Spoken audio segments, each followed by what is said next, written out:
जनवल्लभा गिरिवरधारी जय गोपीजनवल्लभा गिरिवरधारी यशोदानन्दन व्रजजनरञ्जन यशोदानन्दन व्रजजनरञ्जन यमुनातीरावनचारि यमुनातीरावनचारि जय राधमाधवा कुञ्जबिहारी जय राधमाधवा कुञ्जबिहारी हरे कृष्ण कृष्ण कृष्ण हरे हरे हरे राम राम राम हरे हरे हरे कृष्ण कृष्ण कृष्ण हरे हरे हरे राम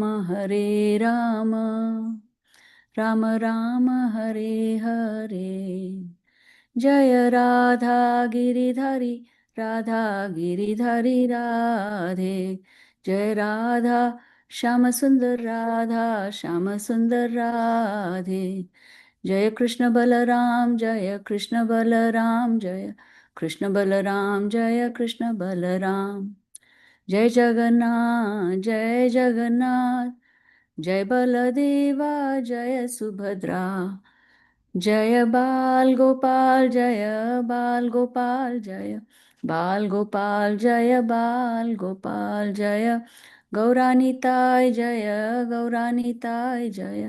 गौरानीताय जय गौरानीताय जय जय प्रभुपाद जय जय प्रभुपाद जय जय गुरुदेव जय जय गुरुदेव। श्री श्री राधा गिरिधारी भगवान की जय। श्री श्री जगन्नाथ बलदेव सुभद्रा महारानी की जय। जय श्री बाल गोपाल की जय। श्री श्री गौर निताय की जय। श्रील प्रभुपाद की जय। गुरुदेव की जय।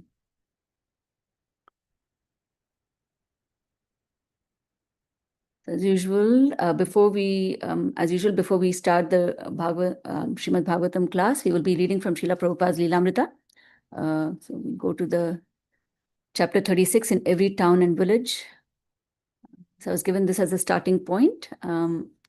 Nairobi, September 18, 1971.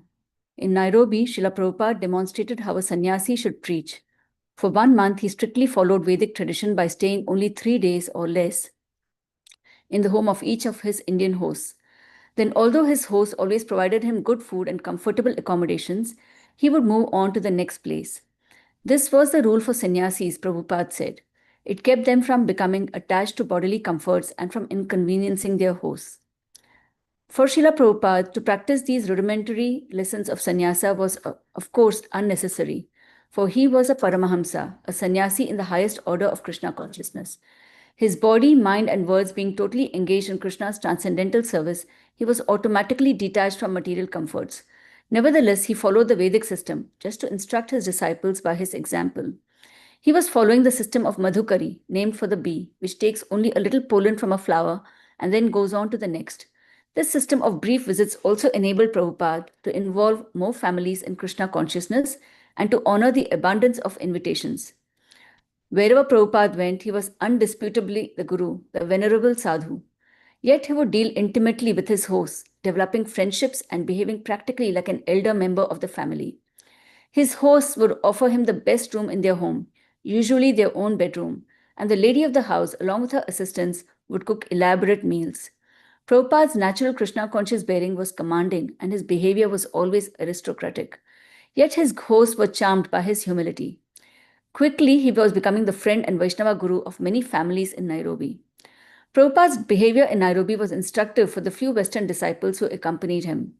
On one occasion, a Mr. Devaji Dhamji invited Prabhupada to bless the temple room in his home. Prabhupada entered and Mr. Dhamji offered him a deer skin to sit on. "We do not sit on deer skin," Prabhupada said. "It is pure, but our Vaishnavas don't wear them or sit on them. That is for the yogis." Bhavananda. Mr. Dhamji invited Prabhupada to sit on a sofa which had been covered by a clean white cloth. Prabhupada sat down and they bathed his feet. This was the first time I ever saw anyone bathe Prabhupada's feet. They bathed his feet with milk and then with water and rose petals. Then they put chandan on his feet, then red kumkum powder, rice powder, and jasmine flowers. His toes were red from kumkum, and grains of rice and little white jasmine flowers just stayed on his feet. And then he gave a talk. I had never noticed the Guru's feet up until that time. That was the first time I realized that the feet of the Guru are special, and they are astoundingly beautiful. Shri Prabhupada ki jai. So we will stop there and continue with our Bhagavatam class with the invocation prayers. Om Ajnanatimirandhasya Jnananjana Chakshur Unmilitam Yena Tasmai Shri Gurave Namaha Shri Chaitanya Manobhishtam Sthapitam Yena Bhutale Swayam Rupah Kadamahyam Tadati Swapadantikam Vandeham Shri Guru Shri Yuta Padakamalam Shri Gurun Vaishnavamscha Shri Rupam Sagrajatam Sahagana Raghunathan Vitam Tam Sajivam साद्वैतं सावधूतं परिजनसहितं कृष्णचैतन्यदेवं श्रीराधाकृष्णपादान् सह गणललिता श्रीविशाखान्वितांश्च हे कृष्णकरुणासिन्धो दीनबन्धो जगत्पते गोपेश गोपिकान्ता राधाकान्ता नमोऽस्तु ते तप्तकाञ्चन गौराङ्गी राधे वृन्दावनेश्वरी वृषभानुसुते देवी प्रणमामि हरिप्रिये वाञ्छाकल्पतरुभ्यश्च कृपा सिन्धुभ्य एव च पतितानां पावनेभ्यो वैष्णवेभ्यो नमो नमः। जय श्री कृष्ण चैतन्य प्रभु नित्यानंद श्री अद्वैत गदाधर श्रीवास आदि गौर भक्त वृंद। हरे कृष्णा कृष्णा कृष्णा हरे हरे, हरे राम राम राम हरे हरे। नमो ओं विष्णुपादाय कृष्णपृष्ठाय भूतले श्रीमते भक्तिवेदांत स्वामिन् इति नामिने। नमस्ते सरस्वती देवे गौरवाणी प्रचारिणे निर्विशेष शून्यवादी पाश्चात्य देशतारिणे। नमो ओं विष्णुपादाय कृष्णपृष्ठाय भूतले श्रीमते भक्ति विश्रम्भ माधव स्वामिन् इति नामिने। गुरुं गौरं गिरिश्रेष्ठं यो विश्रम्भेन सेवते माधवं तुलसी रामकृष्ण कीर्तिकरं स्तुवे। मूकं करोति वाचालं पङ्गुं लङ्घयते गिरिं यत्कृपातमहं वन्दे परमानन्दमाधवं श्रीगुरुं दीनतारणम्। So as usual, we will like to thank Srila Prabhupada for his greatest contributions, his books, without which we would not be able to speak anything or understand anything of these great scriptures. Srila Prabhupada ki jai. Om Namo Bhagavate Vasudevaya. Om Namo Bhagavate Vasudevaya. Om Namo Bhagavate Vasudevaya. Narayanam Namaskritya Naram Chaiva Narottamam Devim Saraswatim Vyasam Tato Jayam Udirayet Nashtaprayeshva Bhadreshu Nityam Bhagavata Sevaya Bhagavati Uttama Shloke Bhaktir Bhavati Naishtiki Shrinvatam Swakatha Krishna Punya Shravana Kirtanaha Hridyantasto Bhadrani Vidhunoti Suritsatam. So today we have Srimad Bhagavatam. So before we begin, I'd like to thank you all for giving me this opportunity to speak on Srimad Bhagavatam, though I'm not very qualified at all. I take this as an opportunity to purify myself. I also thank you all for making time to join us today to listen to this class. So today we have 5 shlokas. We are reading Srimad Bhagavatam, Canto 5, Chapter 16, verses 5 to 10. So there's quite a few shlokas. It'll be nice if we had a few volunteers. Would anyone like to start off with reading the verse, please?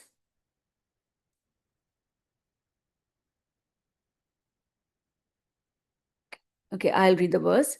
Yo vayam dvipah kuvalaya kamala koshabhyantara kosho niyuta yojana vishalaha samavartulo yatha pushkara patram.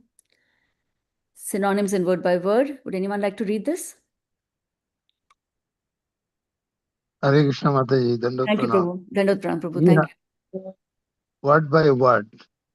Yeah, which, va, either, I am, this, Deepa, island, Kubalaya, the Bhuloka, Kamala Kosha, the world of a lotus flower, Abhyantara, inner, Kosha, world, Nyuta, Yojana, Vishala, 1 million yojanas, 8 million miles wide, Samavartula, equally round, or having length and breadth of the same measurement, Yata, like, Pushkara Patram, a lotus leaf. Thank you, Prabhu. Can Trans- you please read the translation also? Yeah. Translation by Srila Prabhupada ki jai.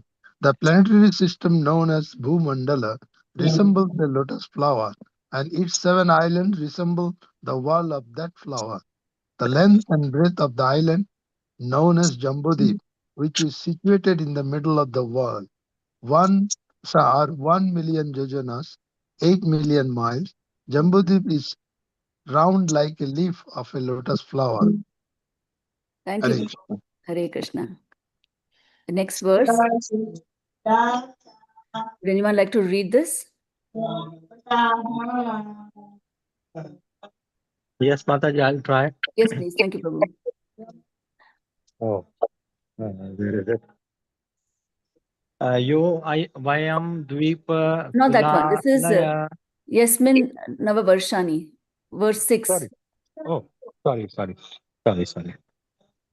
Yasmin Navavarshani Navayojana Shastrayamani Astabir Maryada Giribhi Suvi Bhaktani Bhavanti.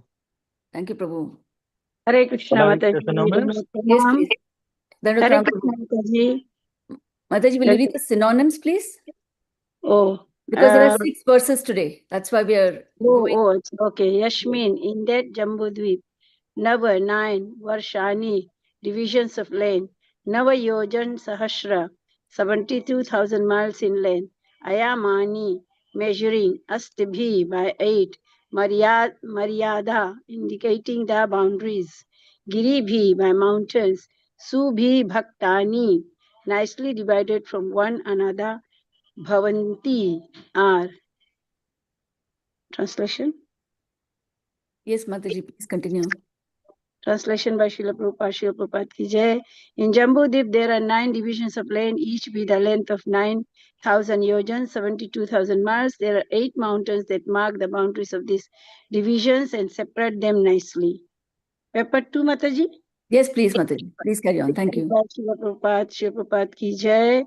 Srila Vishwanath Chakravarti had to give the following quotation from the Vayu Puran, wherein the locations of the various mountains beginning with the Himalayas are described. धनुर्वत् संस्थिते ज्ञेये द्वे वर्षे दक्षिणोत्तरे दृघ्राणि तत्र चत्वारि चतुरस्रम् इलाव्रतम् इति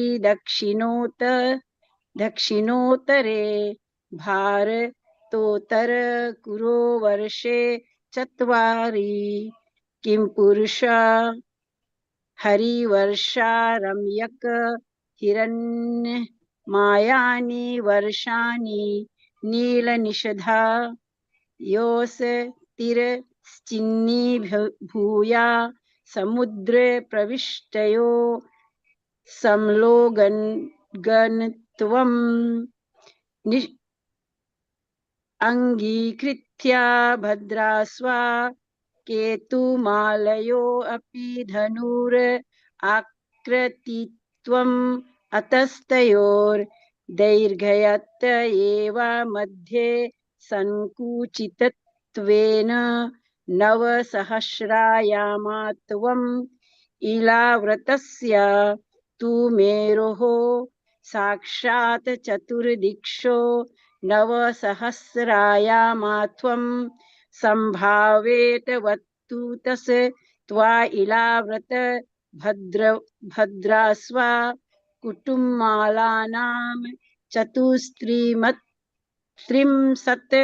सहस्रायामात्वं Geyam. Thank you, Mataji. Hare Thank you, Krishna. Mataji. Hare Krishna. Thank you very much. That was difficult. Verse 7, would anyone like to read this? Hare Krishna. Thank you, Prabhu. Esham Matte Ilabritam Namo Abhyantara Varshanam Yashanabhyam Avastita Sarvata Sovarna Kulagiri Raja Merudipayam Samuyanaha Karnika Bhutaha Uvalyam Karna Karmalasha Murdani Dvatrishat Sahasra Yojana Vivato Mule Sadosha Shodasha Sahasram Tavat Antarapayam Pravishtaha Thank you. Esham.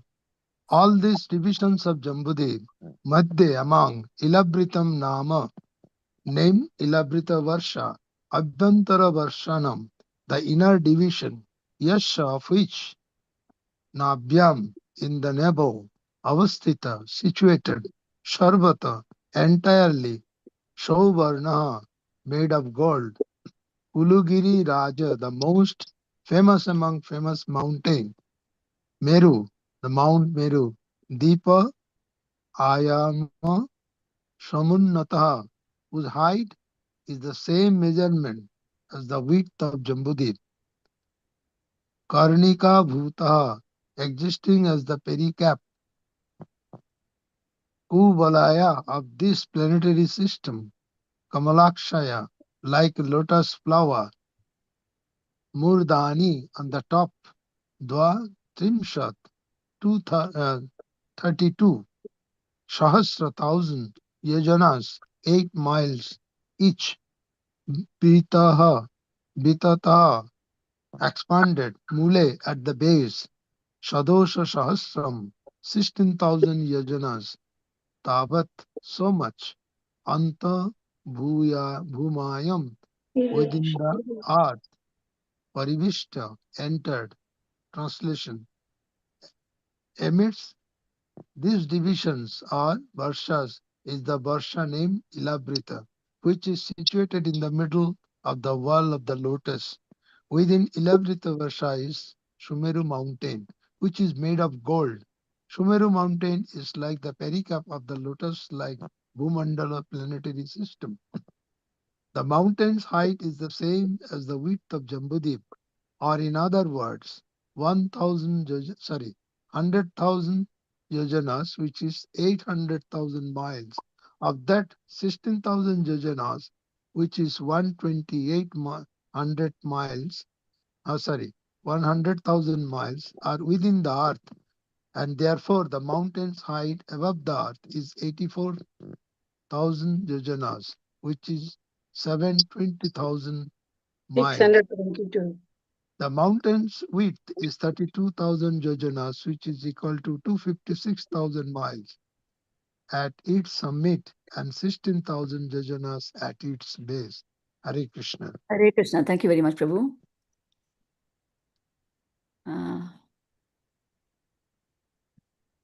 Okay, yeah, this one is verse number 8. Would anyone like to, or should I read it? May I, Mataji? Yes, Is somebody please. reading? Yes, Mataji, please go ahead.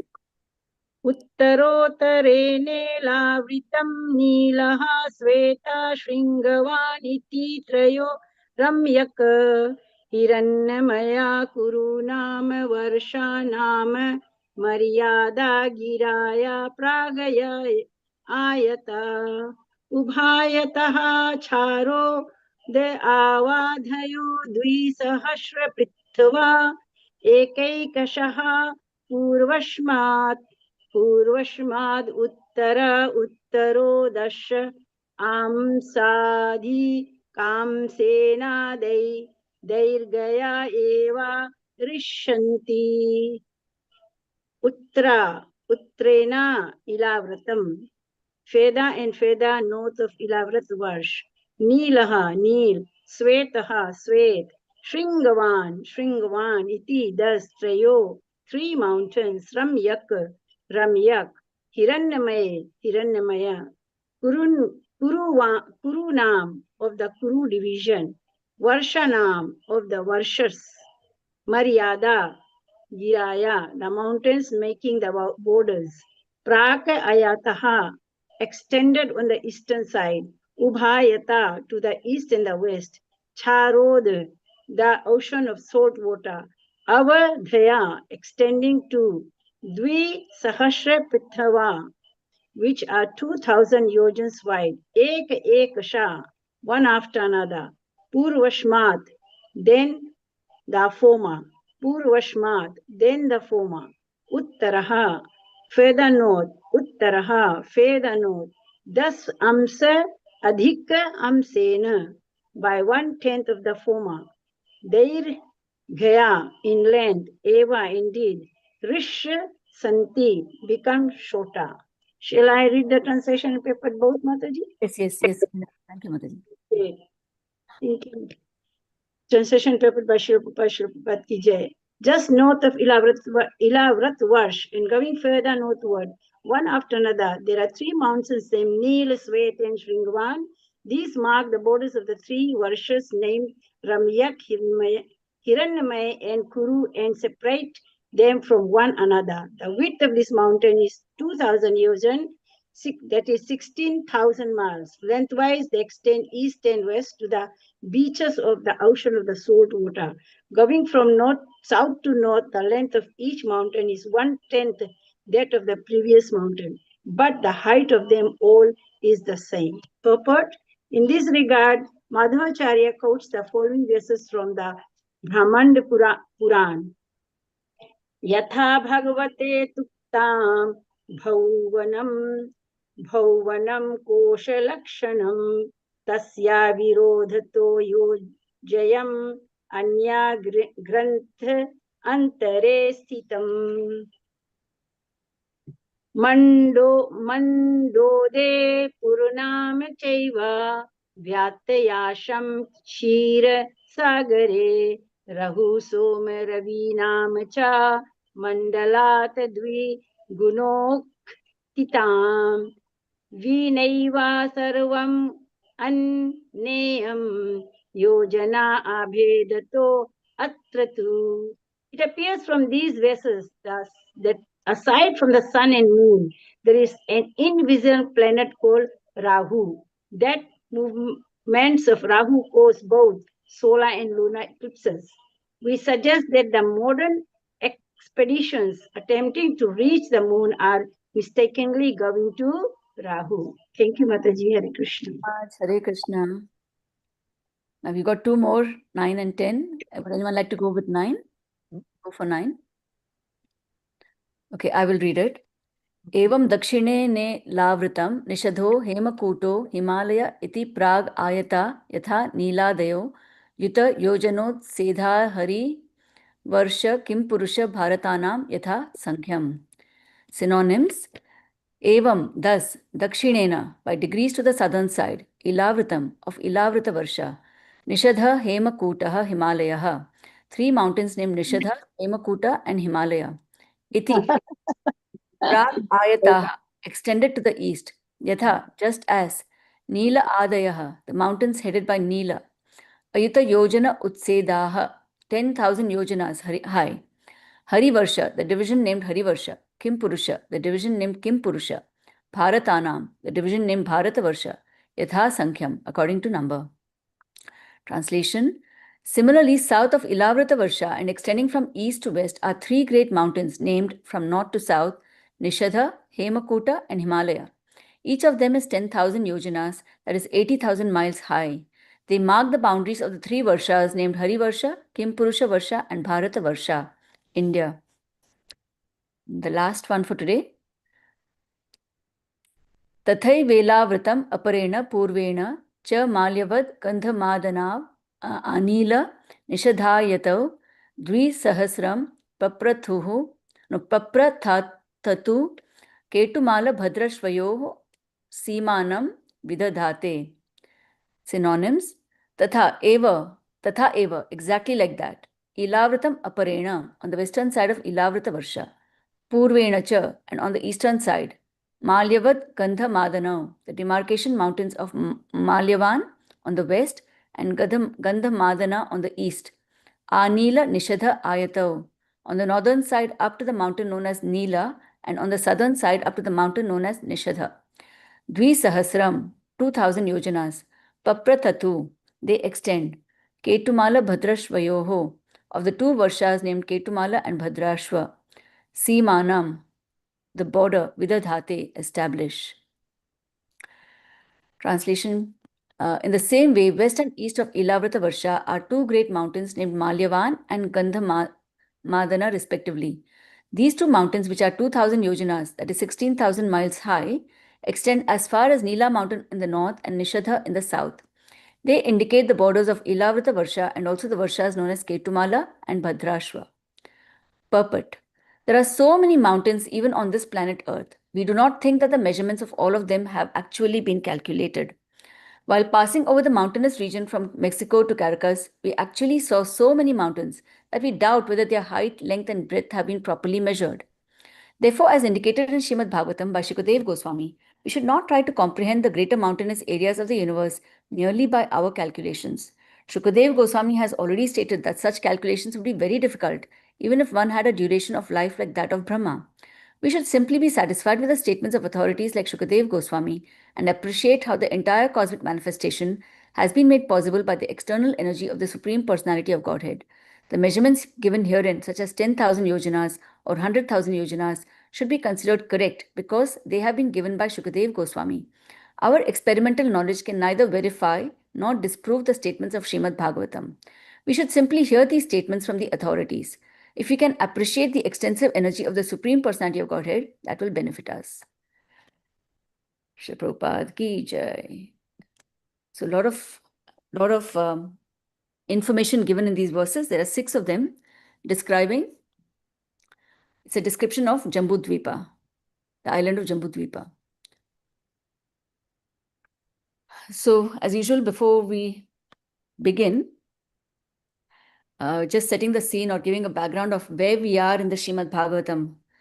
So we know that Srimad Bhagavatam is being spoken by Shukadeva Goswami to Parikshit Maharaj over 7 days while he's awaiting his death.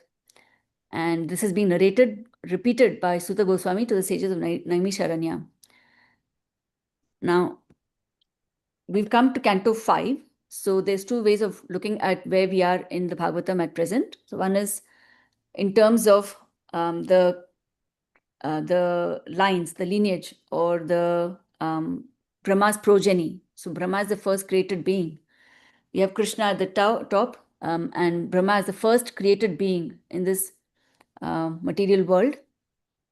And he has many children, of which we are looking at the couple Swayambhuva Manu and Shatarupa. So they have 5 children, as we know, 2 sons and 3 daughters. We have covered the Leela of Devahuti and Kardama Muni and how Devahuti got delivered by Lord Kapila in the 3rd canto. And we've seen a little bit of Prasuti and Daksha in the pastime of Sati and Shiva at the beginning of the 4th canto. The rest of the 4th canto was entirely devoted to Uttanapad Maharaj's lineage. So we know Priyavrata refused to take the kingdom initially, and Uttanapad, being the second born, took the kingdom and ruled the earth. And we've seen his lineage was covered entirely in Canto 4. And beginning of Canto 5, we had the entry of Priyavrata Maharaj. Priyavrata Maharaj is requested by Lord Brahma to take over the kingdom because there was a breakdown in the family line of Uttanapad temporarily. So Priyavrata Maharaj accepts. And then the whole of Canto 5, from the beginning, we see Priyavrata Maharaj's lineage. Initially, we discussed a little bit, it was talked about how Priyavrata Maharaj was so great. He was like the sun himself. And with his chariots, wheels, he made 7 depressions on Bhumandala. And these depressions became the 7 oceans, and they created 7 islands. We briefly talked about that in the beginning of Canto 5. And then the rest of Canto 5 was devoted entirely to the descendants of Priyavrat Maharaj, or, Bharat Maharaj, Rishabhadev. And then we came up to even King Gaya. And now we have a little turn or twist in the plot.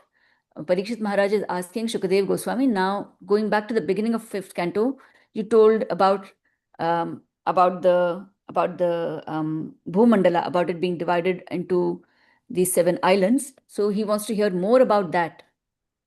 That's where we are in Canto 5. He's asking about the creation of the structure of this universe. And Shukadev Goswami is going to answer him. Another way of looking at it is we've got 12 cantos in Srimad Bhagavatam, and there are 10 topics, as we know, assigned to these 12 cantos. The first 2 cantos are about qualifications of the speaker and the hearer of the Srimad Bhagavatam, but then the remaining 10 topics are spread over the remaining 10 cantos of the Srimad Bhagavatam. So we have Sarga, Visarga, Sthanam, Poshanam, Utayah, Manvantara, Ishanukatha, Nirodha, Mukti, and Ashraya. So Sarga and Visarga pertain to Canto 3 and Canto 4 respectively, and Canto 5 specifically is pertaining to Sthanam. Sthanam means location or place, or in this case, space. So this is what is being described in this part of Canto 5. So we're going to be talking about space in all its magnificence. Now, we're going to see a little, through pictures, because it's probably easier to understand what we've read through pictures than just words and numbers. So this picture we are all familiar with. This image, I think it's there in the Srimad Bhagavatam cover of the, I think, Canto 1.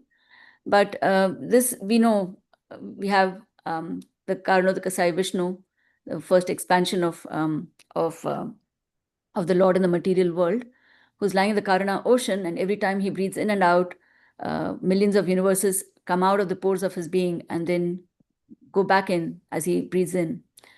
Each universe is called a Brahmanda, and each universe is like a template for all the other universes. So another way of looking at it is like this structure of the Vedic universe, where there are 6 planetary systems, which are called the upper planetary systems, above the middle one, which is called Bhumandala or Bhuloka. And then you have the lower 7 planetary systems, which are called the lower planetary systems. And so today, this discussion is only about Bhumandala, the middle planetary system, of which it's made up of, as we said, 7 islands and 7 oceans. And the middlemost of them is called Jambudvipa. That middlemost planetary system, Jambudvipa, is surrounded by salt water. And this Jambudvipa is again divided into 9 divisions of land, and each of the land is called Varsha. So there are 9 Varshas on Jambudvipa. And this is what we will look at in more detail in the next page. Look, there are 2 pictures here. One is from the top, how it looks like, and one from the lateral, from the side, how it looks like.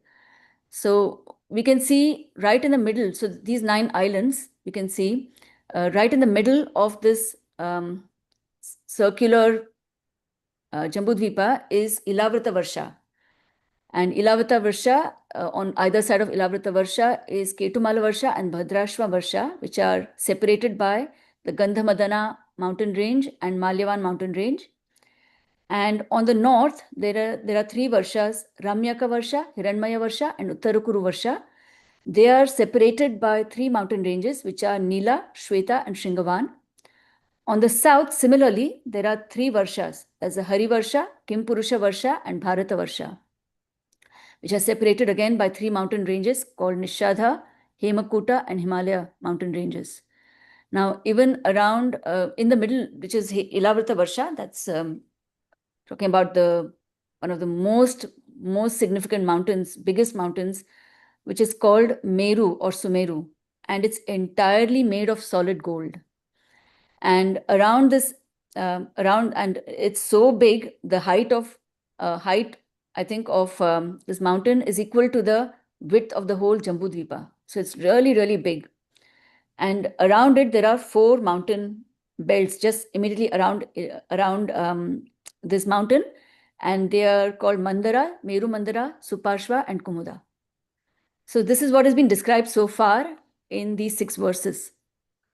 And of course, the sizes are given, but they're so enormous that I will not describe them. They're there in the pictures. If anybody wants to see, you can go online and find it on Google. Like really mind-boggling big numbers, how big and huge these are. So when I first read this or heard and saw these pictures, my first reaction was that it's fantastic. It is simply amazing. I mean, it's like a fantasy story. There is a whole mountain of gold, and later on we will hear from the other speakers over the next few days that there are rivers of honey, rivers of milk, really fantastic. And the sizes also, astronomical sizes of everything. It's really, really huge. And in one way you can say, you can't even imagine something like this. It's completely out of fantasy. And this is not just the Vedic universe. Even if you look at the modern scientific description of the universe, even that is very fantastic. They talk about red giants and quasars and pulsars and black holes and supernova and all kinds of things, which we can't, with our small minds in our everyday lives, we can't even imagine these things. So it's really fantastic. The Lord's creation is absolutely unbelievably fantastic. The second thing is it is opulent. Look at this, a mountain of solid gold. How valuable is gold over here? And we have a whole mountain, solid, huge, huge mountain made of solid gold.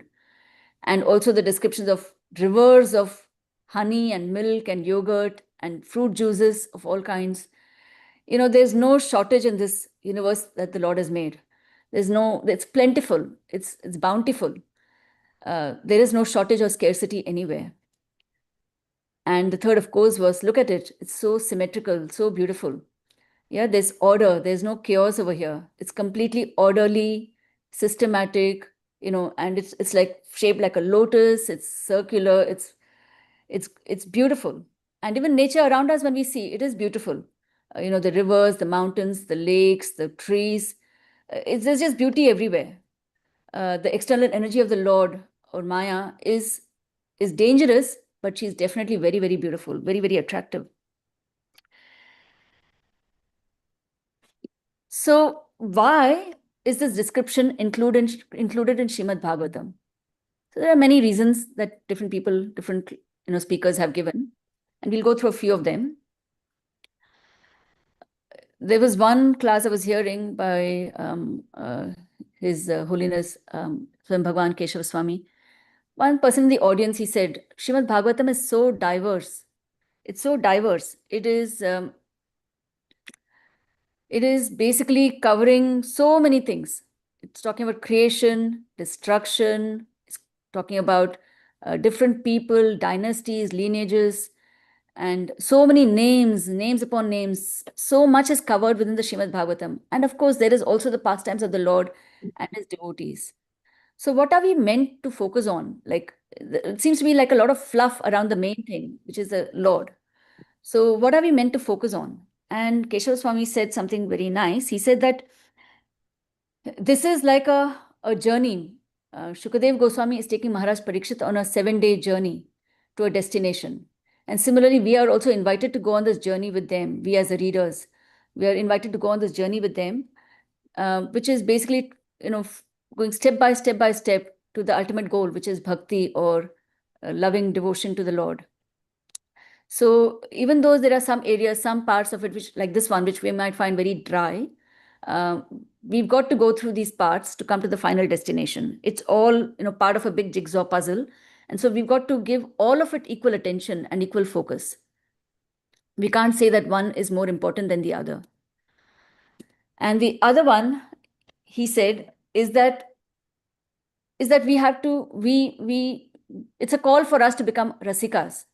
Right at the beginning of Srimad Bhagavatam, just the 3rd verse, Canto 1, Chapter 1, it says, Nigama kalpa taror galitam phalam, shuka mukhad amrita drava samyutam, pibata bhagavatam rasamalayam, muhur aho rasika bhuvi bhavukaha. Bhavuka, or expert and thoughtful. So you expert and thoughtful people, become rasikas, become somebody who can relish the Rasam Alayam, this rasa or this nectarian juice that is the Srimad Bhagavatam. You have to learn to relish it. And so this is a call to all of us to become rasikas. We may not enjoy or understand every part of the Bhagavatam equally, but it's a call to us to learn to develop the taste for these sections as well.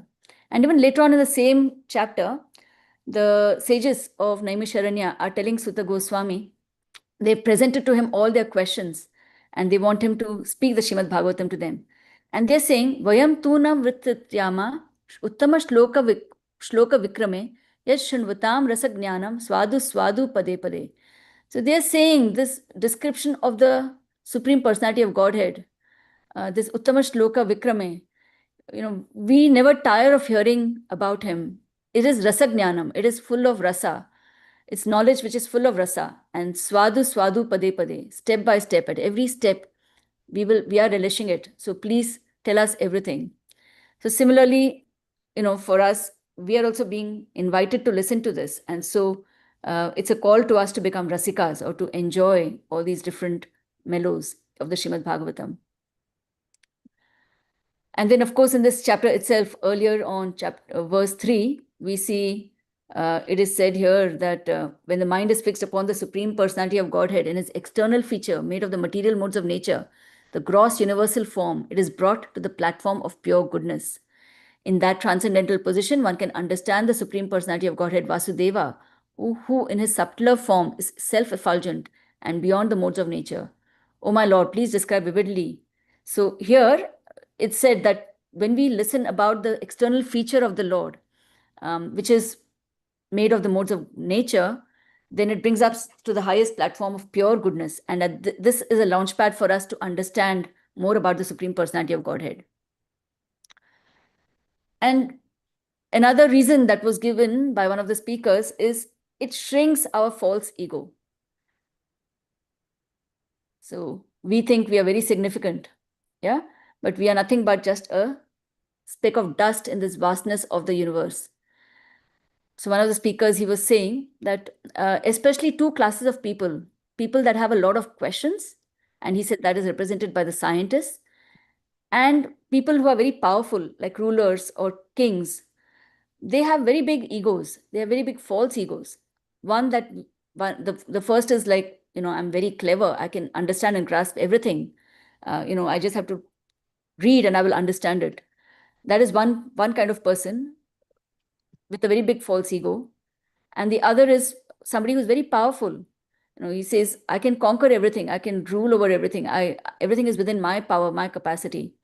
So both these kinds of people, it helps in shrinking their false ego. And as we know, it's the false ego that's keeping us here in this material world. And it's very necessary to shrink our false egos. So therefore, these descriptions of this universal form or the structure of the universe, it is so gigantic and so baffling and so bewildering that, you have to become submissive. You have to say, oh, I don't understand. Let me submit and let me try and listen to somebody who knows. And even in the end of this 10th verse in the purport, Srila Prabhupada is saying we have to listen to authority because even our most sophisticated instruments, we cannot measure the enormity of this cosmic world as described here in Srimad Bhagavatam. So we have no other option. We can't, with our instruments, with our mind and senses, we cannot prove or disprove anything that Shukadev Goswami is saying here. So we just have to listen submissively. So as we know, our senses are limited. One of the 4 defects of living beings is that we have limited senses. With these senses, we can at the most, space can only be measured up to 3 dimensions, length, breadth, and depth. We don't have any more dimensions that we can explore with these senses. But one of the speakers was speaking that there are actually 27 dimensions. We only know of 3. I don't know where he got the figure 27. I don't know what the sources of this information, but at least we can be sure that there are far more dimensions than what we can perceive. We are given access to only a certain level of this of what is actually there in the material and spiritual worlds. And so, as we know, there are authorities in the material world. Authorities are the scientists because they know much more than the others. and they are able to manipulate this matter using their knowledge, their discoveries. They're able to invent many things for for us to live comfortably in this material world. Sometimes for our survival, things like medicines, vaccines, even transport, communication, all of that is by the discovery of these scientists, and we recognize that, and we respect them, and we reward them accordingly. But we should know that there is the spiritual world, which is beyond the realm of the material, and for that realm, we have to go to authorities that are authorities for that realm, and that is Guru, Sadhu, and Shastra. So we do have to approach a guru quite submissively. Tadvidhi pranipatena pariprashnena sevaya upadekshanti te jnanam jnanenas tattvadarshinaha. Because they have seen the truth, they can give it to us. And we know that we might get all the knowledge also from Guru, Sadhu, and Shastra. That will be jnana. We will get jnana from them. But that is incomplete, because just by getting jnana, sometimes we can become very proud. Oh, I have understood this cosmic universe. See, there are 3 mountain ranges on top, 3 below, 2 on either side. I've understood it. I can explain it to anyone. But that only will make us proud. So along with jnana, we have to have vijnan. Vijnan means realized knowledge. Realized knowledge only comes with seva and with sadhana. So we do have to become humble, submissive, render service, and then we inquire and we receive knowledge. Then there's hope that we might understand, or we might not even understand, but at least we know that we don't know. So as we realize with more and more knowledge, we will see that there's so much that we don't know. As you advance, you realize that we actually don't know anything. Only a puffed up person, somebody who doesn't know, will think that they know everything. It's just like seeing a mountain from a distance. A mountain from a distance seems like, it's like very, very small. It seems like just the size of a thumb, maybe. But as you go closer and closer to the mountain, as you get more and more information, as you go closer and closer, then we see how big the mountain actually is. And actually, sometimes you can't even see the top of the mountain when you come to the base of it. So it's like that. And another purpose for this description being included in the Srimad Bhagavatam is, as Radhanath Maharaj says in his class, we need to be able to see Krishna everywhere. We need to be able to see Krishna everywhere, because actually the boundaries between the material and the spiritual is something which is our perception. Look at this verse from the Chatur Shloki of the Srimad Bhagavatam, the second verse. Rithe ritham yat pratiyeta na pratiyeta chatmani tad vidyat atmano mayam yatha bhaso yatha tamaha. Oh Brahma, whatever appears to be of any value, if it is without relation to me, it has no reality. Know it as my illusory energy, that reflection which appears to be in darkness. So therefore, something is material or something is spiritual based on our perception of it. If we can see it as related to Krishna, as Krishna's property, then it will no longer remain material. It will be spiritual. And that's how we see Krishna everywhere. We've got the example, as Radhanath Maharaj gives, of Srila Prabhupada. So Srila Prabhupada once, he was taken by his disciples in New York to a very rundown, very, very shabby kind of place, neighborhood in New York City. And so the disciples, they were very apologetic to him. Prabhupada, we're so sorry to bring you here. Let's go back. So Srila Prabhupada, but he was happy to wander around there. He said, oh, this is Vaikuntha. Why are you apologizing? So he had that vision. Wherever he went, he could see Vaikuntha, because he had that very, very high vision. There's also another story that Radhanath Maharaj gives of Radhanath Maharaj or one of the other speakers. So somebody asked Srila Prabhupada that how can I see Krishna everywhere? And so he pointed, he said, can you see my spectacles on that table lying there? So the disciple said, yes, I can see it. So he said, what do you think of when you see it? So he said, you will be thinking about me. You'll be thinking about my form, my words, my voice, my instructions. So when you see the spectacles, it reminds you about me. Similarly, when we see anything in this material world, any of these descriptions, it should remind us, it will remind us of the Creator, or Lord Sri Krishna. Radhanath Maharaj gives the example of Sri Madhavendra Puri. Sri Madhavendra Puri, it is said that he would look at a rain cloud and he would he would have tears in his eyes. He would fall down on the ground, rolling, because that rain cloud would remind him of Lord Krishna in the form of Ghanasham. And how many of us can say that? How many of us at this stage, at least I can say I cannot. But these descriptions are meant to bring us to that stage. So we know Parikshit Maharaj and Shukadev Goswami. Parikshit Maharaj is asking this question because he's on that high level of realization. That description of this structure of the universe is Lord Krishna. And Shukadev Goswami also is speaking so elaborately on this subject. So many verses dedicated to the structure of this Bhumandala. Because he's also on this level of realization that he can see Lord Krishna in this description of the universe. And they are inviting us also to come to this high level. And Sri Radhanath Maharaj, as well as Srila Prabhupada in one of the earlier purports, he has said that we can also come to this level of realization if we chant 16 rounds attentively every day and we follow the regulative principles sincerely. As we know, this Mahamantra that we've been given, it is not different from Krishna. It is also very powerful. It is very, very powerful. We know that it can destroy the sins, more sins than any person can even commit.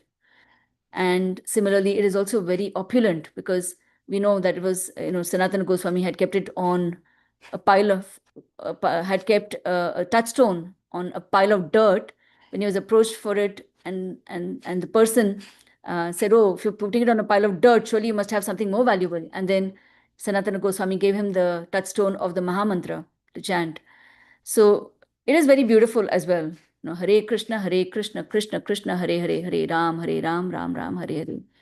So let's chant these rounds of Mahamantra every day and follow the regulative principles. And we should one day come to this high realization and be able to relish these pastimes of the Lord. Thank you very much. I'd like to conclude today's class over here. If anybody wants to share anything, have any realizations or share anything, any comments, any corrections, feel free to unmute yourself and speak. Thank you very much. Hare Krishna. Hare Krishna Mataji, Dandot Pranam. Hare Pranam Prabhu. Hare Krishna. Thank you very much to bring up this, as a systematic way to understand why we need to know this description of this Bhumandala. As you mentioned in your description, the most important is thinking of false ego. That is what actually takes away from the acquiring of knowledges. And that is the point where actually we are looking for. And all the acharyas, all the spiritual master telling this point, even with Shukdev Goswami and Parikshit Maharaj, they're indicating that this point is very important. Because of this, we are unable to approach the Lord. And by this description, we feel how great is the Lord is. So sometimes we overwrite with our idea that, oh, God and ourselves are the same. Yeah. Because he's just like a human being. No, that's not the perception. The perception actually lies between only a word. That word strikes me. Thinking of the false ego. That's the whole thing actually. Keeps us away from the Lord.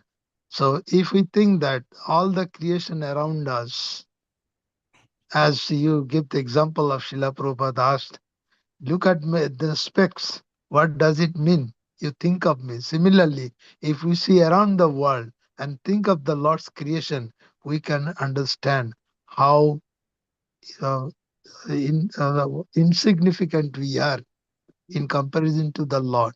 So by knowing this, we will be humble so that we understand, we approach with our humility, and that's what uh, makes us out of pride, out of the hands of sinking proudness, so that we become false fearless and be obedient to listen to the Lord advice as you spoken in Bhagavad Gita. It's the Lord's advice, His instruction.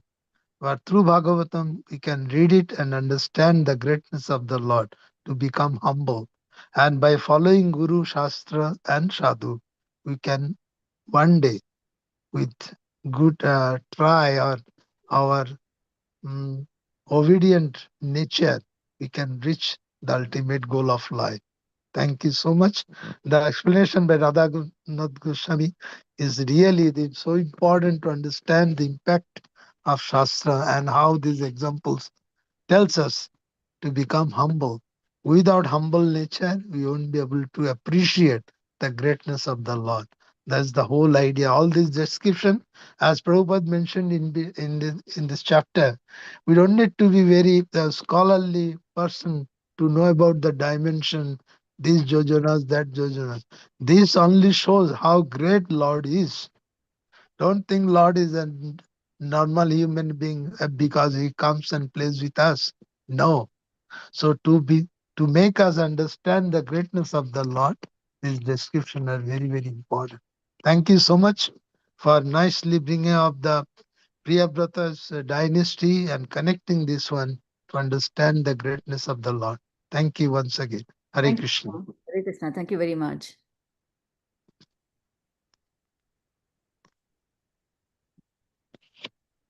So if there's no further comments, then we can end the class here. Yeah, it shows that.